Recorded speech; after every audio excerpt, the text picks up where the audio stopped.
အရန်အေးတဲ့နိုဝင်ဘာလမနက်ခင်းတစ်ခုမှာမစ္စတာရစ်ချီလူလောကထဲရောက်လာတဲ့နောက်ဟာဗတ်အာသာရန်ဆိုသူကအိမ်တော်ရင်းဖြစ်လာပါတယ်ရစ်ချတ်နဲ့ရက်ဂျီနာတို့ရဲ့နောက်ကျမှမွေးလာတဲ့သားလေးရစ်ချီဟာကမ္ဘာအချမ်းသာဆုံးကလေးတစ်ယောက်ဆိုတဲ့ဂုဏ်ထူးကိုပိုင်ဆိုင်ခဲ့သလိုရွှေပေါ်မြတ်တင်မွေးခဲ့တဲ့မိသားစုရဲ့ယရနာလေးကိုဟာဗတ်ကိုယ်တိုင်ထိန်းချောင်းခဲ့ရပါတယ်ဖခင်ဖြစ်သူရစ်ချတ်ဟာဝေါ်စထရီကလုပ်ငန်းစုကြီးကိုဦးစီးနေရပေမဲ့သူ့သားနဲ့ပျော်စရာလေးတွေဖန်တီးဖို့လည်းအချိန်ပေးခဲ့ပါတယ်နည်းနည်းကြီးလာတဲ့အားကစားဝါသနာပါလာတဲ့ဒီကလေးဟာလက်ညှိုးညွန့်သမျှအကုန်ပိုင်ဆိုင်ခွင့်ရတဲ့ကလေးတစ်ယောက်လည်းဖြစ်လာပါတယ်ဘေ့စ်ဘောကစားနည်းကိုဝါသနာတစ်ခုထပ်ပိုလာတဲ့ရစ်ချီအတွက်ခြံထဲမှာကျွမ်းကျင်ကစားသမားတွေနဲ့ခေါ်ယူကစားခွင့်ရှိသလိုပျော်စရာတွေအပြည့်နဲ့မွေးလာတဲ့ဒီအချမ်းသာဆုံးကလေးဟာအခြားကလေးတွေထက်တာဝန်ပိုယူရတာမျိုးလည်းရှိပါတယ်တနေ့ United 2ဆိုတဲ့ဖြတ်သိမ်းလူဆက်ဆက်စက်ရုံတစ်ခုကအလုတ်လက်မဲ့လူ600ကျော်ဟာစက်ရုံကိုပြန်လည်ဝယ်ယူလိုက်တဲ့ဘီလီယံနာတထေးကြီးရစ်ချတ်ကြောင့်အလုတ်ပြန်ရတော့မှာဖြစ်ပါတယ်ရဟန်းနဲ့ရောက်လာတဲ့ရစ်ချတ်ကိုတခန်းတနာဝိုင်းကြုံနေကြပေမဲ့လေရင်ပေါ်ကဆင်းလာတဲ့ရစ်ချီကအဖေမလာနိုင်လို့သူ့ကိုလွှတ်လိုက်ကြောင်းနှုတ်ဆက်လာပါတယ်ကစားနေတဲ့ကလေးတွေကလည်းအဲ့ဒါကဘာမှာအချမ်းသာဆုံးကလေးမို့ဝိုင်းလေးလာရင်ဘေ့စ်ဘောပြန်ဆော့ကစားနေရကိုရစ်ချီတယောက်စိတ်ဝင်စားသွားပါတယ်ဘယ်နှခုမြောက်ဝယ်ထားတဲ့စက်ရုံမှမသိတဲ့ဒီနေရာကလည်းရွှေရောင်2 box တစ်ခုလက်ဆောင်ပေးလို့လက်ခံရယူလိုက်ပြီးကစားနေတဲ့ကလေးတွေဘက်ကိုသွားကျင်တာကြောင့်သူအိမ်သာလှုပ်ရှားရှိသေးကြောင်းနှုတ်ဆက်လိုက်ပါတယ်ကစားကွင်းဘက်သွားနေတဲ့ရစ်ချီကိုလုံခြုံရေးကောင်းဆောင်က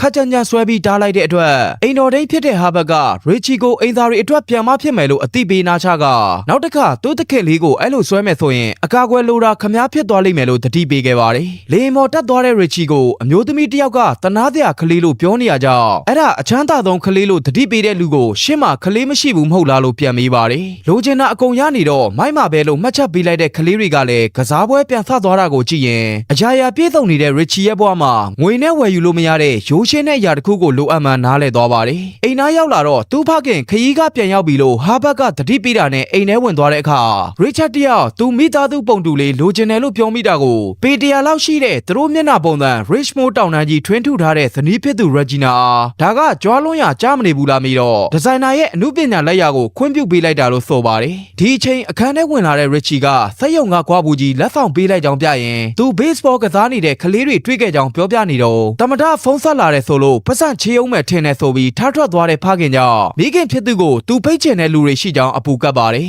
ပါတီလှုပ်ချင်တာမဟုတ်ပဲသူစိတ်ကူးကိုပြောမထွက်ခင်ဓာတုဗေဒလေးလာချိန်လို့အသိပေးလာတဲ့ဟာဗတ်ကြောင့် Professor Gamble ဆိုသူထံရောက်သွားပါတယ်အတုံးမွေနဲ့အမိုက်တွေကိုမော်လီဂျူးအဖြစ်ပြောင်းကအတုံးတဲမဲ့ပစ္စည်းတွေပြန်ထုတ်ပြနေတဲ့ Professor စီရောက်သွားတော့သူဓာတုဆောက်မွဲဖြည့်ဖို့စိတ်မပါသေးလို့တခုခုပြခိုင်းတဲ့အခါတာမန်အပြင်းသားကော်ရီထက်ဆယ်သားပိုကတ်တဲ့စီမန်တီယာကော်ကိုလိုက်ပြပါတယ် Richmond တောင်ကြီးကိုပုံဖော်နေတဲ့အင်ဂျင်နီယာဘာကအစီနဲ့ရှော့ပေးရန်ဖုန်းဆက်မာနေတဲ့ Regina တယောက်အလုပ်ပြန်သွားရအောင်မဲ့ဆိုတဲ့ Richard ကိုဒေါ်လာ80ဘီလီယံရှိနေတော့လေအချိန်မပေး